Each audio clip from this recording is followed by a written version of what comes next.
സദസ്സിന് എൻ്റെ നമസ്കാരം. ഹായ് കൂട്ടുകാരെ, നിങ്ങൾ കഥ കേൾക്കാനായി കാതോർത്ത് നിൽക്കുകയാണല്ലേ? എന്നാൽ കേട്ടോളൂ, ഞാനൊരു കഥ പറയാം. ഞാൻ പറയാൻ പോകുന്ന കഥയുടെ പേരാണ് വാനാൻപാടിയുടെ ത്യാഗം. പണ്ട് പണ്ട് എന്ന് വെച്ചാൽ വളരെ പണ്ട്, അറേബ്യയിലെ സുൽത്താൻ്റെ കൊട്ടാരത്തിൽ ഒരു മനോഹരമായൊരു പൂന്തോട്ടമുണ്ടായിരുന്നു. അവിടെ ധാരാളം പക്ഷികളും ഉണ്ടായിരുന്നു. ആ കൂട്ടത്തിൽ മനോഹരമായി പാട്ട് പാടുന്ന ഒരു വാനമ്പാടിയും ഉണ്ടായിരുന്നു. അവളുടെ പാട്ട് കേൾക്കണം. ഹോ, എന്തു രസമാണെന്ന്! ഒരിക്കലൊരു വനം ദേവത വാനമ്പാടിയുടെ മുന്നിൽ പ്രത്യക്ഷപ്പെട്ടു. എന്നിട്ട് പറഞ്ഞു, ഹലോ വാനമ്പാടി, എൻ്റെ പാട്ടുകളെല്ലാം നമുക്ക് വളരെ ഇഷ്ടപ്പെട്ടിരിക്കുന്നു. അതുകൊണ്ട് ഞാൻ നിനക്ക് 3 വരങ്ങൾ നൽകുക. ഇത് നിനക്ക് എപ്പോൾ വേണമെങ്കിലും ഉപയോഗിക്കാം. ഇത്രയും പറഞ്ഞ് വനദേവത അപ്രത്യക്ഷമായി. വാനമ്പാടി ചിന്തിക്കാൻ തുടങ്ങി. എനിക്ക് നല്ല വീടുണ്ട്, ആവശ്യത്തിന് ഭക്ഷണമുണ്ട്, കൂട്ടുകൂടാൻ നല്ല കൂട്ടുകാരുമുണ്ട്. പിന്നെന്തിനാണ് എനിക്ക് ഈ വരങ്ങൾ? ഇത് എൻ്റെ കൂട്ടുകാർക്ക് വേണ്ടി ഉപയോഗിക്കും. വാനമ്പാടി തീരുമാനിച്ചു. അങ്ങനെ ഇരിക്കെ ഒരു ദിവസം ഒരു പ്രാപ്പിടിയൻ അവിടെ എത്തിച്ചേർന്നു. അവൻ ഓരോ ദിവസം ഓരോ കിളികളെ വീതം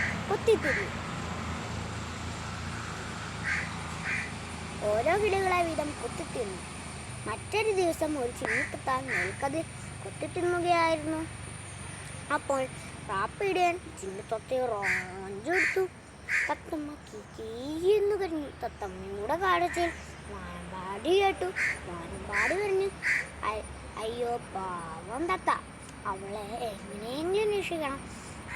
വാനമ്പാടി തൻ്റെ വരവിൽ ഉപയോഗിക്കാൻ വാനമ്പാടി തീരുമാനിച്ചു. വാനമ്പാടി പറഞ്ഞു, തത്ത രക്ഷപ്പെടട്ടെ. പെട്ടെന്ന് തത്തമ്മ വീർത്തു വലുതാവാൻ തുടങ്ങി. ഭാരം സഹിക്കാൻ വയ്യാതെ പാപ്പിടിയൻ തത്തമ്മയെ താഴേക്കിട്ടു. ഹോ, തത്ത രക്ഷപ്പെട്ടു.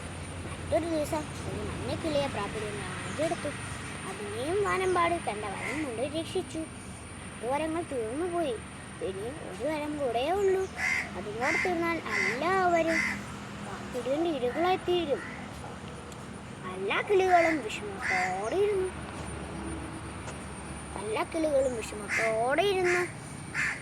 വാനമ്പാടി പറഞ്ഞു, കൂട്ടുകാരെ, നിങ്ങൾ ആരും വിഷമിക്കണ്ട. നിങ്ങൾക്ക് വേണ്ടി ജീവൻ ബലി കൊടുക്കാൻ പോലും ഞാൻ തയ്യാറാണ്.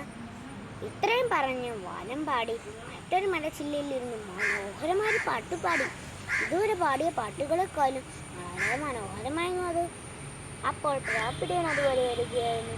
പ്രാപ്പിടിയൻ വാനമ്പാടിയെ കണ്ട് ഇങ്ങനെ ചിന്തിച്ചു, എൻ്റെ എല്ലാ ഇരകളെയും രക്ഷിക്കുന്ന ഇവൾ തന്നെയാണ് ഇന്നത്തെ എൻ്റെ ഈര. പ്രാപ്പിടിയൻ വാനമ്പാടിയെ റോഞ്ചെടുത്തു. പ്രാപ്പിടിയൻ്റെ കൂർത്ത നഖങ്ങൾ വാനമ്പാടി ശരീരത്ത് തുളച്ചു കയറി. വാനമ്പാടി വേദന കൊണ്ട് പിടഞ്ഞു.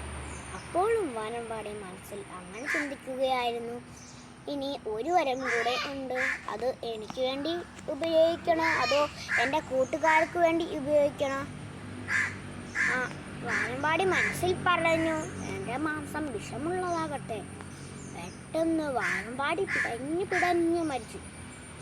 എന്നും അറിയാതെ വാനമ്പാടിയുടെ മാംസം ബാക്കിയോടെ കൊത്തി തിന്നാ പ്രാപ്പിടിയനും അവിടെ മരിച്ചു വീണു. കൂട്ടുകാരെ, നിങ്ങൾക്ക് ഇതിൽ നിന്ന് എന്താണ് മനസ്സിലാകുന്നത്?